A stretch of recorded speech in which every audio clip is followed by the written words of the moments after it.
Pretty cool. So, Yeah, well, man, it's great to meet you. Thank you for taking a minute out for the show. yeah. Likewise, great to meet you Yeah. too. Yeah. So before we get into your life and your work, I want to begin by asking you, looking at the calendar now in April, 4 years Uh-huh. ago, the pandemic began, everything stopped and changed. How Yeah. did you get through that time period and how did it change you? Um, well, I was lucky because yeah, I was lucky in the sense that a lot of the work I was doing before the pandemic required a whole bunch of travel. My clients are living in lots of different countries in the world, so I was on the road a lot. And while the pandemic, when the pandemic hit, all that work suddenly became Zoom based, which has its pros and cons. But if for the good part, I was able to get, I was with my kids a lot more than before, which was nice. Yeah. So let's get into the heart and soul of what you do on a daily basis. There's a Yeah, lot that's on paper. If I put you in front of a bunch of grade school kids, third graders, it's career yeah, day, and one of the yeah, kids says, "Hey, what do you do for a living?" How do you answer yeah. that child? So I'll tell them that I help people collaborate better, and um, specifically people that are running a business, are trying to make money or to achieve a certain goal. And that, if you have a large group of people that need to work together to achieve a big goal, then you need to put in place some rules and some agreements, and that's what we call organizing things. So I'm an expert in organizational design. I'm an expert in improving how people work together at scale. So that's how I would probably explain it. Yeah. So what did you want to be in the third grade? What was your dream? Um, Astronaut, number one. Yeah. That didn't happen. Lawyer, number two. And number three, IT nerd or software developer, I guess. I don't know if third grade. What's the age when you're in third It's grade? The about Dutch school 10, system is different. 10 or 11 years old, I think. Oh yeah, yeah. By 10 and 11, I had a lot of interest in computers already because Okay. my father brought them home from his work. So yeah, I was tinkering with computers at that age. So are you originally from there? Were you born and raised there? Yeah, I was born in the Netherlands. Okay. In and I've grown up in Rotterdam, and I'm now in Utrecht. So how did you get into this point where you're helping people and you're doing all of these varied things? How did all these seeds get planted to become who you are today? Yeah. Well, I think to continue on the story of my dad, I think that's where one of the first seeds was planted. Basically, he was responsible for all the audio and video equipment and computer equipment at the Rotterdam School of Arts. And because he had to teach it to students, he made sure that every season, right before the summer break, all the equipment was delivered to our house. So we could spend all of the summer break tinkering with it, so that after the break he could teach it to his students. And I was allowed also to wrestle with that equipment and to use it. He always told me, if you break it, well, then my students will break it as well. So be sensible, but I'm not afraid that you'll. So I was walking around with, I don't know, $10,000 video cameras at home, just making home videos at one point. And it's a long way of saying that at a young age, my curiosity for technology and systems was highly encouraged. And so I grew up to be a software developer and an IT guy, but over time I became more interested in human systems. So organizing larger groups of people, and how that should work together to create a bigger outcome. It's basically going from computer systems to human systems, which Yeah. in some ways is very different, and in some ways is actually quite similar. So who's been a hero for you, an inspiration for this work that you do? Oh, there's many. In terms of my expertise, there's what's his name? Oh yeah, Daniel Pink. So Daniel Pink wrote a book that I read quite early on in my career, which is called Drive, which has a subtitle of "The Surprising Truth About What Motivates Us." Um, and from that book, I learned that intrinsic motivation. There's all this talk about motivating people in the workplace, but you you cannot really motivate someone. You can reward people for something, or you can punish them for something, but actually intrinsic motivation happens through three ingredients that we now learn that could be part of an organization design. So I can talk more about that, but like that book and his work really inspired me. So if you could meet one person alive on the planet right now that you find fascinating, who would that be? um, well, Obama comes to mind. Yeah. Um, very very inspiring speaker. Um, who else? Well, there's a couple of musicians that I'm thinking about. There's this drummer I'm following on TikTok that I would just love to see in person. He's amazing. I forgot his name, but there's a few of those musicians that are just doing amazing stuff that never come to the Netherlands, and I'd love Yeah. to just see him in person and meet them. I'm maybe Dave Grohl from the Foo Fighters is also Yeah. one. Like I've seen him play on stage, but would be a lovely person to meet. So speaking of music, what's one of the first best concerts that you ever saw in person? Um, Bon Jovi. You know, Wow. funny enough, like he played the big stadium in Rotterdam. Uh, While I was still a big fan of their music. I cannot stand their music right now, honestly, yeah. but at the time I was a huge fan.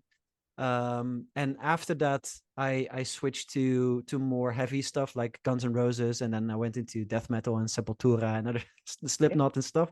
So a bit of a dark period when I was in my puberty, but no, but like Bon Jovi, it was I mean, just being in this. I think I must have been like 14 years old. My dad brought me along, and being in this huge stadium, 50, 60,000 people, and then watching the concert together was, was really, I will never forget that.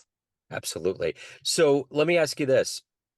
What is the motivation for you every day to do the work that you do? You're helping people, but you also have to evolve as a human. What is that motivation for you? Yeah, it's a two-part motivation. The first one I already spoke about, which is the satisfying my own curiosity and my craft in trying to solve the more complicated puzzles in organizational world. The second one is about liberating people from, I would say, from suffering in the workplace. Right? There's so many people that show up at work that don't like what they're doing, but they have to do it because of a paycheck, and it doesn't have to be that way, right? There are many examples out there of organizations where people can grow their full potential, where they are able to grow, to have a lot of autonomy, and to not be micromanaged by a terrible boss. I think that's my motivation, to show the world what's possible, and to unleash human potential. So, what's been one of your best success stories that you've been involved with by transforming a client? Hmm. Yeah, there's a couple. The first one that comes to mind is a branch of a pharmaceutical company where they at one point decided, um, you know what, our team configuration doesn't work, right? The clients are pretty unhappy. Basically, what happened on a weekly basis was that the doctors that worked at the hospital, they had representatives from the pharmaceutical company come to them and try to sell them a certain type of drugs, or to talk about certain types of drugs.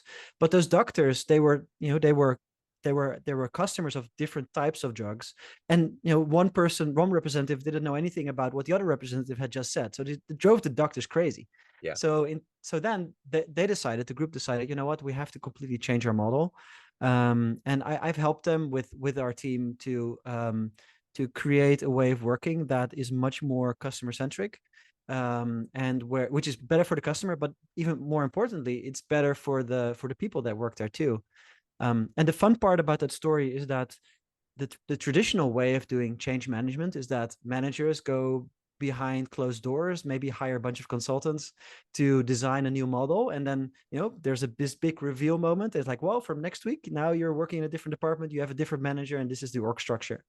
The way that we've done it was highly participatory, meaning somebody announced, one of the leaders announced, like, hey, what, we're going to make this change. We want to we have certain principles in mind to become more customer centric and faster in our working. We don't know the solution, but we'd like to involve a bunch of you to come up and design it with us. And that's what happened. So the people had the opportunity to participate and co-create it, which meant that over time the change was much more successful than some of the other branches that did similar transformations, which was run top down. So, of all of the things that you've done so far in your career and your life, what are you the proudest of? Um, I would say my work around translating the lessons from the world of Formula One motor racing into business. I think that is something that is quite unique and is still pretty valued. You know, my book Formula X is about that, and I speak a lot all across the world about that topic. Um, yeah, I'm proud of it because it's both relevant and impactful when I talk about that. And it's also a lot of fun. I mean, I love watching Formula One teams operate. I study them. I've been to their factories and headquarters, and now I get the chance to inspire other organizations across the world to become as innovative and as fast as Formula One teams are. What's one of your favorite fan letters from your book? Have you gotten one that really sticks out? Um, I don't have one, but in general, the fact that I wrote a book that is picked up internationally is so fun because I just get messages from people from all across the world. So ranging from a kitchen company in South Africa to a school district board that has picked it up in India, right? It just ends up in so many different fun places, and it's always nice when people reach out. And you know, the book just can go into places that you cannot reach by through your own network. So that's the organic nature of it, which I really love. Yeah. So let's say you have a dream tonight. You run into the 18-year-old version of you, and you can give a young version of you a piece of advice based on the wisdom you've gained in your life so far. What Uh-huh. advice would you give that young version of you? Whew, Huh. such a good question. Um, I would probably tell them to start on a well 18 is such a what was I doing when I was 18, and what was I terrible at when I was 18? That's a good question. um no, I think it's I don't know if I would be ready to hear it, but I would probably tell myself to start on a journey of personal development and introspection. My upbringing was chaotic in certain ways. You know, my mother died from cancer when I was 16 or 17. She also had mental psychological problems. So there was lots of things going on in her family that I was carrying at the time. And then maybe I'll probably tell that version of me, like, you know what, you're going to be okay. Don't worry about it. Yeah. I was pretty independent already, but you know, I ended up well and grounded. And over the years, I've learned to look at that period with empathy and with appreciation as well for all the things that she's been able to do in my life and all the things I've learned through that experience. So at the end of the day, everyone has a perception of you, family, friends, clients, readers, but you run Mhm. the show. What's your perception of you? Who do you think you are? um, I think I am fast. That's the first word that comes to mind. I love to work fast. I love to think fast. I'm productive in the sense of content creation or you know, being able to turn around a request from a client quite quickly. Those other things. And the other thing that comes to mind is curious. You know, I feel endlessly curious about what's going on, and you know, I keep looking for answers. Right on. So if anyone wants to pick up the book, they want to learn more about you, reach out, any of the good business, where do they go? They can go to juriaankamer.com. So my first and last name .com, and there you'll find all of my work, including information about my book, my upcoming book, and my consulting business. Excellent. This has been wonderful. Thank you so much for your story, Urian, and best of luck with everything. Thanks so much, Joe. I loved it too. Thank you.